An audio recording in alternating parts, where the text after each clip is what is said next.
A Limited produces AXE which passes through two processes before it is completed and transferred to finished stock. The following data relate to October 14.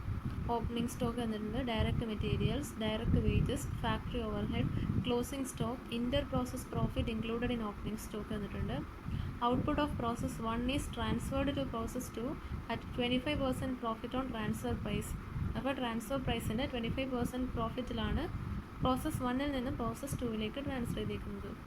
Output of process 2 is transfer to finished stock at 20% profit on transfer price. അപ്പോൾ process 2-ൽ നിന്ന് finished സ്റ്റോക്കിലേക്ക് transfer ചെയ്തിരിക്കുന്നത് 20% on പ്രോഫിറ്റിലാണ്. Stock in process is valued at prime cost. അപ്പോൾ prime കോസ്റ്റിലാണ് value ചെയ്തേക്കുന്നത്. Finished stock is valued at the price at which it is received from process 2. Sales during the period are 1,40,000. Prepare process cost accounts and finished goods account showing the profit element at each stage. അപ്പോൾ നമുക്ക് ആദ്യം തന്നെ process 1 account prepare ചെയ്യാം. Process 1 account prepare ചെയ്യാം. 3 കോളുണ്ട്. Total, cost, profit element ഉണ്ട്. ആദ്യത്തെ process 1 അക്കൗണ്ടിൽ ഓപ്പണിംഗ് സ്റ്റോക്ക് എടുത്ത് എഴുതാം. ഓപ്പണിംഗ് സ്റ്റോക്ക് 7,500 ടോട്ടലിൽ. ഫസ്റ്റ് കേസിൽ പ്രോഫിറ്റ് എലമെൻ്റ് ഇല്ല. ഇവിടെ inter process profit included in opening stock process 2-ലും ഫിനിഷ്ഡ് സ്റ്റോക്കിലുള്ളൂ. അതായത് പ്രോസസ് 2-ൻ്റെയും ഫിനിഷ്ഡ് സ്റ്റോക്ക് അക്കൗണ്ടിൻ്റെയും ഓപ്പണിംഗ് സ്റ്റോക്കിൽ പ്രോഫിറ്റ് എലമെൻറ്റ്സ് ആണ് ഈ തന്നിരിക്കുന്നത്.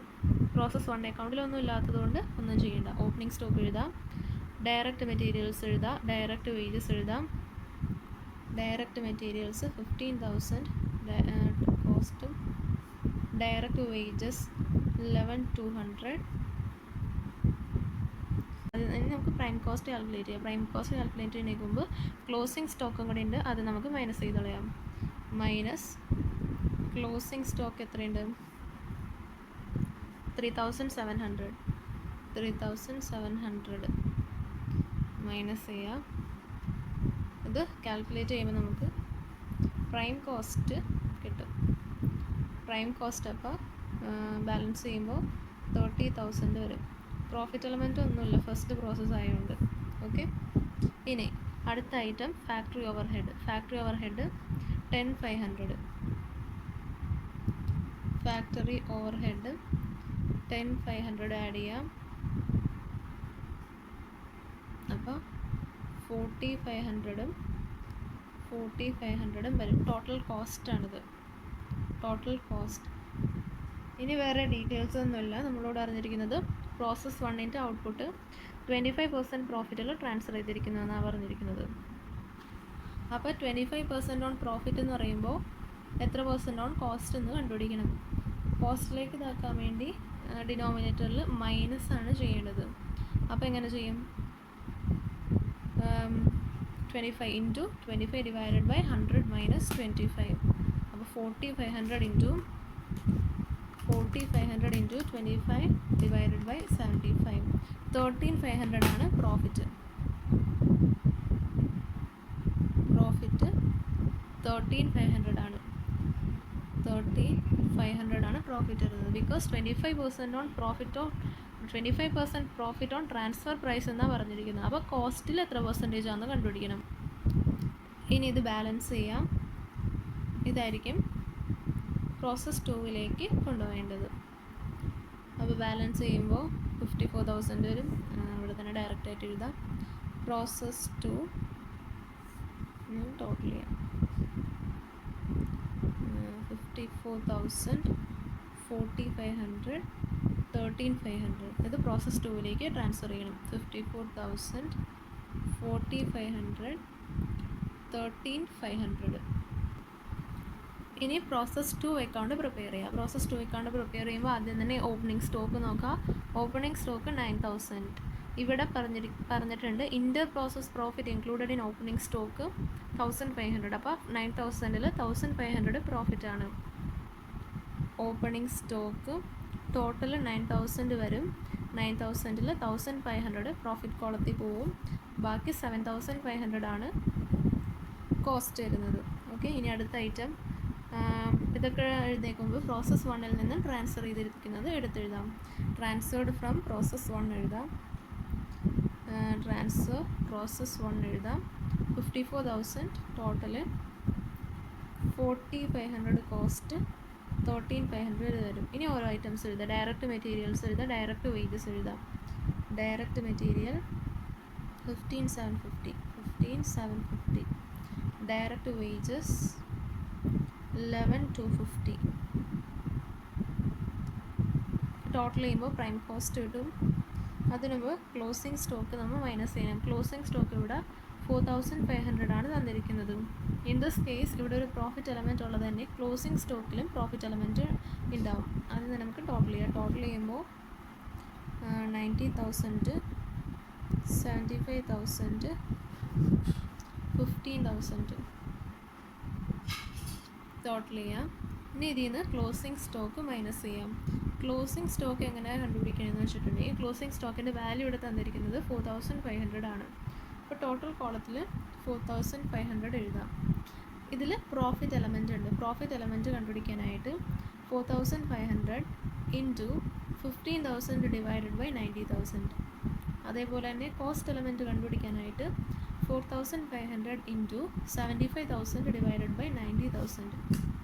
ആദ്യം തന്നെ നമുക്ക് കോസ്റ്റ് എലമെൻറ്റ് കണ്ടുപിടിക്കാം. 4500 ഇൻറ്റു 75,000 ഡിവൈഡഡ് ബൈ 90,000. 3750 ആണ് കോസ്റ്റ് എലമെൻറ്റ്.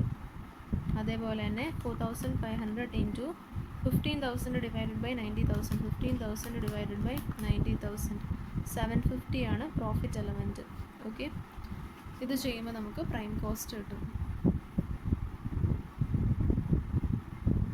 പ്രൈം കോസ്റ്റ് അപ്പോൾ 85,500, 71,250, 14,250 വരും. Okay, prime cost. ഇനി അടുത്ത item factory overhead 4500 add ചെയ്യാം. Factory overhead 4500. ഇനി വേറെ ഒന്നുമില്ല, ടോട്ടൽ ചെയ്യുക. ടോട്ടൽ കോസ്റ്റ് കണ്ടുപിടിക്കുക. അപ്പോൾ പ്രോസസ് കോസ്റ്റ് എത്ര വരും? Process cost 90,000, 75,750, 14,250. ഇത് ടോട്ടൽ ചെയ്യുമ്പോൾ ടോട്ടൽ കോസ്റ്റ് വരും. ഇനി പറഞ്ഞിരിക്കുന്നത് നോക്കാം. Process 2, output of process 2 is transfer to finished stock at 20% on profit on transfer price. 20% profit ആണ്. അപ്പോൾ 20/80 വെച്ച് മൾട്ടിപ്ലൈ ചെയ്യാം. ഓക്കെ, അപ്പം 90,000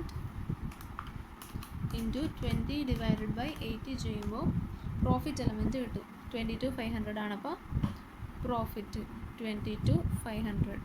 പ്രോഫിറ്റ് കോളത്തിലും 22,500 എഴുതാം. ടോട്ടൽ ചെയ്യുക. ടോട്ടൽ ചെയ്യുമ്പോൾ ഫിനിഷ്ഡ് സ്റ്റോക്കിലേക്ക് പോകേണ്ടത് ക്രെഡിറ്റ് സൈഡിൽ എഴുതണം.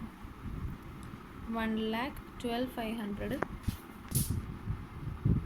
75,750, 36,750 ഫിനിഷ്ഡ് സ്റ്റോക്കിലേക്ക് ട്രാൻസ്ഫർ ചെയ്യണം. അപ്പോൾ ഫിനിഷ്ഡ് സ്റ്റോക്ക് 1,12,500, 75,750, 36,750. ഇനി ഫിനിഷ്ഡ് സ്റ്റോക്ക് അക്കൗണ്ട് പ്രിപ്പയർ ചെയ്യാം. ഫിനിഷ്ഡ് സ്റ്റോക്ക് അക്കൗണ്ട് വരക്കാം. ഫിനിഷ്ഡ് സ്റ്റോക്ക് അക്കൗണ്ട് പ്രിപ്പയർ ചെയ്യുമ്പോഴും ആദ്യം എഴുതേണ്ടത് ഓപ്പണിംഗ് സ്റ്റോക്കാണ്. 22,500 ഓപ്പണിംഗ് സ്റ്റോക്കാണ്. Opening stock 22,500. ഇവിടെ പറഞ്ഞിട്ടുണ്ട് inter process profit included in opening stock 8,250. അപ്പോൾ 8,250 അതിൽ പ്രോഫിറ്റ് എലമെൻ്റ് ആണ്. ബാക്കി ഡിഫറൻസ് എടുക്കുമ്പോൾ 14,250 വരും. അത് കോസ്റ്റ് എലമെൻറ്റ്. ഇനി പ്രോസസ് 2വിൽ നിന്ന് ട്രാൻസ്ഫർ ചെയ്തത് പ്രോസസ് 2 അക്കൗണ്ടിൻ്റെ ബാലൻസ് എത്രയാണെന്ന് നോക്കാം. പ്രോസസ് 2വിൽ നിന്ന് ട്രാൻസ്ഫർ ചെയ്തത് 1,12,500, 75,750, 36,750 ട്രാൻസ്ഫർ ചെയ്തിട്ടുണ്ട്. ടോട്ടൽ ചെയ്യുമ്പോൾ വേറെ ഐറ്റംസ് ഒന്നുമില്ല. Direct materials, wages, factory over head ഒന്നുമില്ല. ക്ലോസിംഗ് സ്റ്റോക്ക് ഉണ്ട് പക്ഷേ. ഓക്കെ, ടോട്ടൽ ചെയ്യാം. 1,35,000 വരും, 90,000 വരും, 45,000 വരും. ഇനി ഇതിൽ നിന്ന് ക്ലോസിംഗ് സ്റ്റോക്ക് മൈനസ് ചെയ്യാം. ഓക്കെ, ക്ലോസിംഗ് സ്റ്റോക്ക് എത്രയുണ്ട്? 11,250 ഉണ്ട്. 11,250 ക്ലോസിംഗ് സ്റ്റോക്ക്. ഇത് നമ്മൾ നേരത്തെ പ്രോസസ് 2വിൽ ചെയ്ത സെയിം റേഷ്യോയിലാണ് ചെയ്യുന്നത്. റേഷ്യോ എന്ന് പറഞ്ഞിട്ടുണ്ടെങ്കിൽ റേഷ്യോയിൽ ചെയ്യുമ്പോൾ പ്രോസസ് 2വിൻ്റെ മാത്രം നമ്മൾ എടുക്കുള്ളൂ. പ്രോസസ് 2വിൻ്റെ റേഷ്യോ നേരത്തെ നമ്മൾ ടോട്ടൽ വെച്ചല്ലേ ചെയ്തത്. ഇത് പ്രോസസ് 2വിൻ്റെ വെച്ചാണ് ചെയ്യുന്നത്. 11,250 into 75,750 divided by 1,12,500. 11,250 into 75,750 divided by 1,12,500 ചെയ്യുമ്പോൾ 7,575 കിട്ടും. ഇതാണ് കോസ്റ്റ് എലമെൻറ്റ്, പ്രോഫിറ്റ് എലമെൻറ്റ് കണ്ടുപിടിക്കാനായിട്ട് 11,250 ഇൻറ്റു 36,750 ഡിവൈഡഡ് ബൈ 1,12,500. അപ്പോൾ 3675 കിട്ടും. ഇത് മൈനസ് ചെയ്യുമ്പോൾ 1,23,750, 82,425, 41,325 ടോട്ടൽ കോസ്റ്റ് കിട്ടും. ഓക്കെ, ഇനി ഇവിടെ പറഞ്ഞിരിക്കുന്നത് പ്രോഫിറ്റ് കണ്ടുപിടിക്കാനായിട്ടുള്ള ഡീറ്റെയിൽസ് ഒന്നും ക്വസ്റ്റിനിൽ തന്നിട്ടില്ല. പക്ഷേ നമുക്ക് പറഞ്ഞിട്ടുണ്ട് സെയിൽസ് ഡ്യൂറിങ് ദ പീരിയഡ് 1,40,000. അപ്പോൾ ഫിനിഷ്ഡ് സ്റ്റോക്സ് ചെയ്യുന്നിടത്തല്ലേ സെയിൽ എടുക്കുന്നത്. അപ്പോൾ സെയിൽ 1,40,000 ആണ് സെയിൽ. അപ്പോൾ ഡിഫറൻസ് വരുന്നത് പ്രോഫിറ്റാണ്. അപ്പോൾ പ്രോഫിറ്റ് 1,40,000 മൈനസ് 1,23,750, 16,250 പ്രോഫിറ്റ് വരും. പ്രോഫിറ്റ് കോളത്തിൽ എഴുതാം, 16,250 എഴുതാം. ഇനി ഇവിടുത്തെ ക്രെഡിറ്റ് സൈഡിലെ പ്രോഫിറ്റ് കോളത്തിൽ 41,325 പ്ലസ് 16,250, 57,575 വരും. അപ്പോൾ അക്കൗണ്ട് 2 ടാലി ആകും.